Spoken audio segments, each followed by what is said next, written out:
నమస్కారం, welcome to our channel. నేను సహస్ర.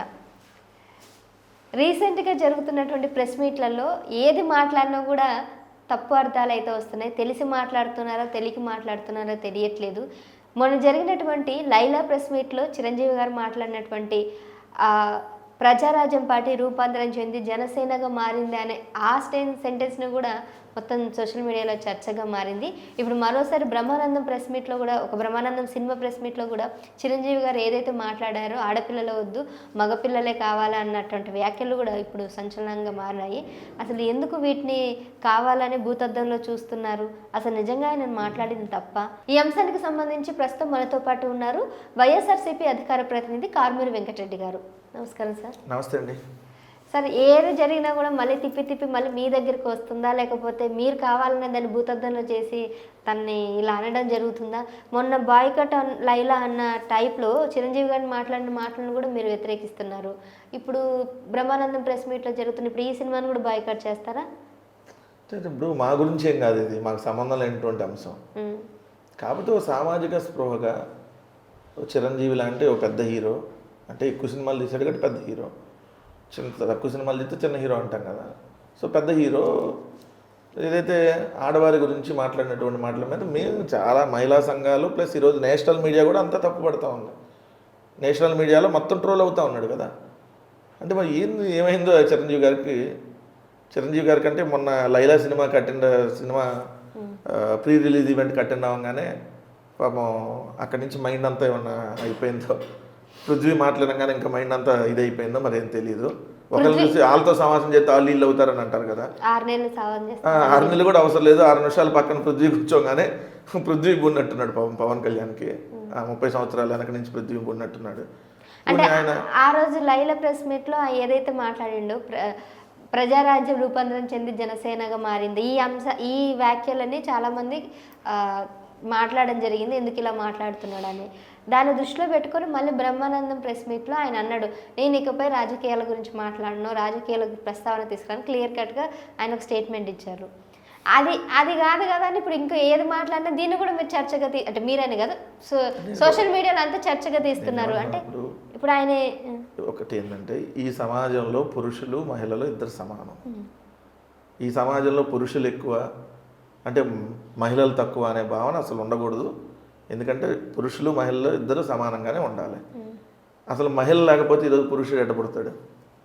So Chiranjeevi గారు ఏమంటాడు, మా ఇంట్లో అంతా ఆడవాళ్ళు ఎక్కువ మంది అయిపోయారు, ఆడవారు ఎక్కువ మంది ఉన్నారు, వీళ్ళందరిని చూస్తే నాకు ఏదైతే వాళ్ళందరూ మహిళా హాస్టల్లో నేనేమో వార్డెన్ లాగా నాకు అనిపిస్తుంది. సో రామ్ చరణ్కి మగపిల్లవాడి పుట్టాలని కోరుకున్నా ఆడపిల్ల పుడుతుందేమో అని భయం వేస్తుంది అని అన్నాడు. అంటే ఆయన ఉద్దేశం ప్రకారం వాళ్ళకి వారసుడు కావాలి కదండి. ఎవరికి? ఇప్పుడు చిరంజీవికి ఒక వారసుడు కావాలి. అంటే వాళ్ళ తమ్ముళ్ళు కొడుకులు వారసులు గారు, అది ఇంకా వేరే కుటుంబం కదా. ఈయనకు ఇంకోళ్ళని కనమనండి, ఓపిక ఉంది కదా. చంద్రబాబు నాయుడు చెబుతున్నాడు కదా, 3 కానండి 30 మంది కానండి అని. వీళ్ళు చిరంజీవి గారి కుటుంబం అంతా చంద్రబాబు నాయుడు గారిని ఆదర్శంగా తీసుకుంటారు కదా, చంద్రబాబు గారిని ఆదర్శంగా తీసుకుంటారు కదా. వారసుడే కావాలి అంటే అమ్మాయి వారసురాలు కాదా మామూలుగా అయితే?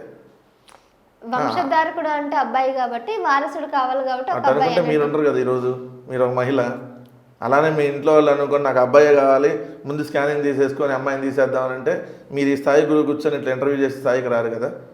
సో అబ్బాయిలతో సమానంగా మీరు అక్కడ ఇంటర్వ్యూ చేస్తున్నారు, కూర్చొని ఈ కాంపిటీషన్ యుగంలో పోరాడుతున్నారని అంటే దాంట్లో అమ్మాయి ఏముంటుంది అబ్బాయి ఏముంటుంది?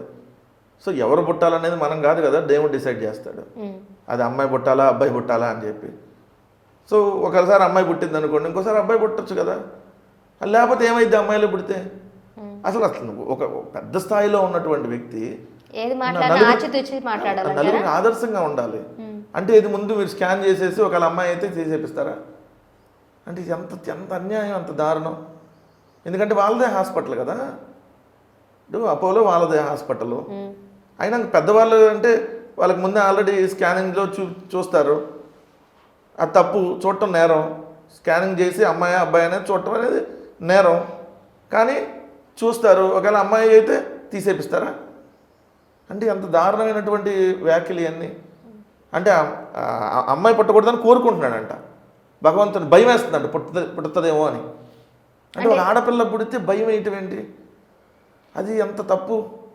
అది అసలు నార్మల్ లాంటి వ్యక్తులే మాట్లాడకూడదు. అలాంటిది ఈయన పెద్ద హీరోగా ఉండి ప్రజారాజ్యం అనే పార్టీ పెట్టి మళ్ళీ జనసేనగా రూపాంతరం చెందిందని మాట్లాడి ఈయనే మళ్ళీ కేంద్ర మంత్రిగా చేసి పద్మభూషణం పద్మవిభూషణం ఏందో ఈ పద్మభూషణం పద్మవిభూషణం ఇట్లాంటి వాళ్ళకి ఇస్తారేమో అని అనిపిస్తుంది. ఎందుకు మొన్న మధ్య బాలకృష్ణకి ఇచ్చారు పద్మభూషణం. ఆడది కనపడితే కడుపైనా చేయాలి రేపైనా అదే ముద్దైనా పెట్టాలని ఒక సినిమా ఫంక్షన్లో ఇట్లానే అడ్డగోలుగా మాట్లాడాడు. ఆయనకి పద్మభూషణం ఇచ్చారు. ఇప్పుడు మరి ఇట్లాంటి వ్యాఖ్యలు చెప్తే ఇస్తారేమో.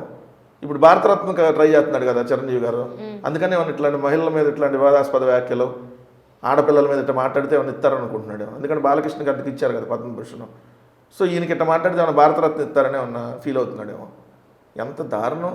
చిరంజీవి గారు బహిరంగ క్షమాపణ చెప్పాలి ఫస్ట్. మీరు చెప్పి నేను ఆ ఉద్దేశంతో అనలేదు, దయచేసి క్షమించండి, నాకు అమ్మాయి పుట్టినా నేను మనస్ఫూర్తిగా స్వీకరిస్తా అని చెప్తా అని క్షమాపణ చెప్పాలి. మీరు ఇది మాట్లాడి దాదాపు 3 రోజులు అవుతున్నా ఇప్పుడు వరకు ఎక్కడ మాట్లాడలా, ఎక్కడ మాట్లాడకుండా ఎంత దారుణమైన అంటే ఆయన ఎట్లా ఏ రకంగా మాట్లాడని మీరు అనుకుంటున్నారు? అంటే స్పృహలోనే మాట్లాడాలనుకుంటున్నారు? తెలియదు ఆయన స్పృహ, నా స్పృహ గురించి నాకు ఐడియా లేదు. కానీ ఎందుకంటే నేను అట్లా అన్నాం చెప్పాను కదా, పృథ్వీ పక్కన కూర్చోగానే పూడినట్టున్నాడు ఈయనకి. ఇంకా అదే అంటే లాస్ట్ టైం జరిగిన మిస్టేక్ జరగకూడదని నెక్స్ట్ ఫంక్షన్లో అసలు సినిమాలో రాజకీయాల గురించి మాట్లాడినని ఒక స్టేట్మెంట్ ఇచ్చినప్పుడు చాలా జాగ్రత్తగా మాట్లాడాలి. కానీ మళ్ళీ ఇప్పుడు ఫ్యామిలీ ఉమెన్ అండ్ మెన్ అనే కాంట్రవర్సీతో ఈ స్టేట్మెంట్ని ఇప్పుడు నేనంటున్నాను, ఒక బాధ్యత కలిగినటువంటి వ్యక్తిగా ఉండి మీరు సమాజానికి ఒక మంచి మెసేజ్ ఇవ్వాలి. అది రాజకీయాల్లో ఉన్నా లేకపోయినా ఎవరైనా ఇప్పుడు ఏమంటాం మనం, ఆడపిల్లను బతకనిద్దాం అంటాం. ఆడపిల్లను బతకనిద్దాం, ఆడపిల్లను దయచేసి చంపద్దు, పురిట్లో ఉండగానే ఆడపిల్లని చెప్తే చంపేస్తున్నటువంటి రోజులు ఉన్నటువంటి తరుణంలో వద్దు అని చెప్తా ఉన్నాం. ఇప్పుడు ఉన్నటువంటి టెక్నాలజీ యుగంలో ఆల్మోస్ట్ అదంతా పోతుంది. ఎందుకంటే ఆడపిల్ల మగపిల్ల అని చూడటల్లా మన పాతకాలం అంటే మన ఏజ్ ఆ టైంలో బాగా ఉండేది. ఆడపిల్ల అంటే ఆడపిల్ల అంటే వద్దు తీసేద్దాం, మగపిల్లాడే కావాలి అంటే కొంచెం పాతకాలంలో అలా ఉండేది. కానీ ఇప్పుడు చదువుకొని ఇంత టెక్నాలజీ వచ్చి ఇంత ఆర్టిఫిషియల్ ఇంటెలిజెన్స్ లాంటి యుగం వచ్చిన తర్వాత సో ఇప్పుడు కూడా పాతకాలంలాగా చిరంజీవి గారు ఇప్పుడు అట్లాంటి సంస్కృతి తీసుకొని రావాలి, మగపిల్లాడు కావాలి మాకు, ఆడపిల్ల వద్దు, భయం వేస్తుందంటే ఆడపిల్ల పుట్టిద్దేమో అని. అంటే భయంతో బతుకుతుందంటే ఆడపిల్ల. అదేంటి ఆడపిల్ల అంటే భయం పుట్టడం ఏంటి?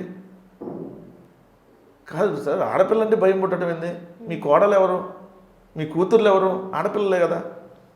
అంటే మీకు ఆడపిల్లలంటే పెళ్లి చేసుకోవడానికే కావాలి, కానీ కనడానికి మాత్రం ఆడపిల్ల వద్దు. ఇంత దారుణమైనటువంటి వ్యాఖ్యలు చిరంజీవి గారు చేయడం అనేది నిజంగా కూడా తెలుగు వాళ్ళందరూ ఈరోజు తలదించుకుంటున్నటువంటి పరిస్థితి. మన తెలుగు హీరో ఇంత దారుణంగా మాట్లాడటం ఏంటి?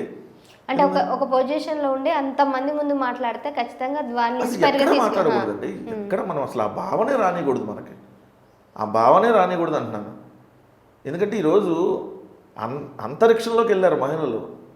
అంతరిక్షంలో ఈరోజు స్పేస్లోకి వెళ్ళి ఈరోజు మనకు సంబంధించి అంత టెక్నాలజీలోకి వెళ్ళినటువంటి మహిళలను పట్టుకొని అమ్మాయి అంటే భయం వేస్తుంది. ఈ అమ్మాయిలు హీరోయిన్లు అవి ఈరోజు హీరోయిన్లుగా వాళ్ళు కూడా సామాజిక బాధ్యతతో ఎంతమందికి డొనేషన్ చేసినవి ఉన్నాయి. సో మంచి పేరు తెచ్చుకొని ఉన్నాయి. ఏం ఉండకూడదా? మీ కుటుంబంలో కూడా ఉన్నారు కదా హీరోయిన్, నాగబాబు గారి కూతురు పేరేదో ఉంది, నిహారిక ఉన్నారు కదా. సో ఆడపిల్ల అనగానే ఎందుకు అంత తప్పుడు భావంతో చూస్తారు? మీకు సంబంధించినటువంటి కాస్ట్యూమ్స్ సంబంధించినంత మీ అమ్మాయి చూస్తుంది అనుకుంటా కదా, చిరంజీవి గారు సుష్మిత అనే సంథింగ్.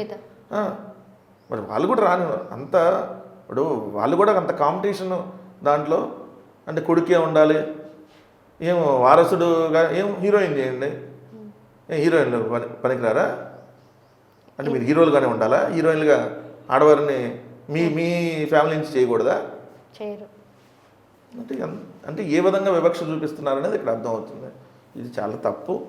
చాలా గౌరవంతో చిరంజీవి గారు విత్డ్రా చేసుకొని ఇప్పటికైనా ఇది మంచిది కాదు, నేను మాట్లాడింది నేను ఏదో దాంట్లో అలా మాట్లాడాను, దయచేసి క్షమించండి అని ఆడవారందరినీ క్షమాపణ కోరాలి ఆయన. కొత్త కనీసం మీకు కొద్ది గౌరవం అని ఉంటుంది. లేదంటే ఇప్పటికిప్పుడే రోజు రోజుకి మీ గౌరవాన్ని దిగదార్చుకుంటా ఉన్నారు. ఫస్ట్ రాజకీయాల్లోకి వచ్చినాక మీ గౌరవాన్ని పోగొట్టుకున్నారు, పార్టీలు విలీనం చేసినాక ఇంకా గౌరవాన్ని తగ్గించుకున్నారు. దాని తర్వాత ఏదైతే మీకు ఒక సామాజిక బాధ్యత లేకుండా అనేక సందర్భాల్లో మీరు వ్యవహరించారు. ఎందుకంటే సినిమా హీరోలు ఆదర్శంగా ఉండాల్సి ఏదైనా డొనేట్ చేసి ఏదన్నా ప్రకృతి వైపరీత్యాలు కానీ అట్లాంటివి వచ్చినప్పుడు చేయాల్సిన దగ్గర చేయకుండా ఇంకా మీ గౌరవాన్ని దిగదార్చుకున్నారు. ఇప్పుడు మళ్ళీ జనసేనగా రూపాంతరం చెందిందని ఇంకా రాజకీయాలు మళ్ళీ మోసం చేయటం, ఇవన్నీ మెగా కాదు దగా అనేది ఆల్రెడీ మొత్తం మీ ఫ్యామిలీ గురించి ఈరోజు బయట చర్చ జరుగుతున్న తరుణంలో దగా కూడా కాదు, ఇంకా దగాను మించి దగా ఫ్యామిలీనా మెగా ఫ్యామిలీ ఇవల్ల దగా ఫ్యామిలీ ఏంది, దగా ఫ్యామిలీ వల్ల దగాకోరు ఫ్యామిలీ ఏంది అంటున్నారు ఈరోజు. సో ఇట్లాంటి మహిళల మీద చేసి ఏదైతే దిగజారి వ్యవహరించినప్పుడు దిగజారిన ఫ్యామిలీ అయిపోయారు మీరు ఇప్పటికే. ఇది మంచి పద్ధతి కాదు. ఇప్పటికైనా క్షమాపణ కోరితే ఎటు పోయిన గౌరవం రాదు, ఇంకా పోకుండా అయితే ఉంటుంది. రైట్. సో చిరంజీవి గారి మాటలు ఏవైతే ఉన్నాయో వాటిని వెంటనే వెనక్కి తీసుకోవాలని డిమాండ్ చేస్తూ ఉన్నారు. మహిళలందరికీ బహిరంగంగా క్షమాపణ చెప్పాలి. నేను ఏదైతే మాట్లాడినానో అది నా ఉద్దేశం అది కాదు, నేను వేరేలాగా అనుకొని మాట్లాడమే తప్ప మహిళలను ఉద్దేశించి మాట్లాడలేదని బహిరంగంగా వచ్చి సభాముఖంగా క్షమాపణ చెప్పే వరకు మేము ఊరుకునేది లేదన్నట్టు కూడా కారుమూరి వెంకటరెడ్డి గారు అయితే చెప్పడం జరుగుతుంది.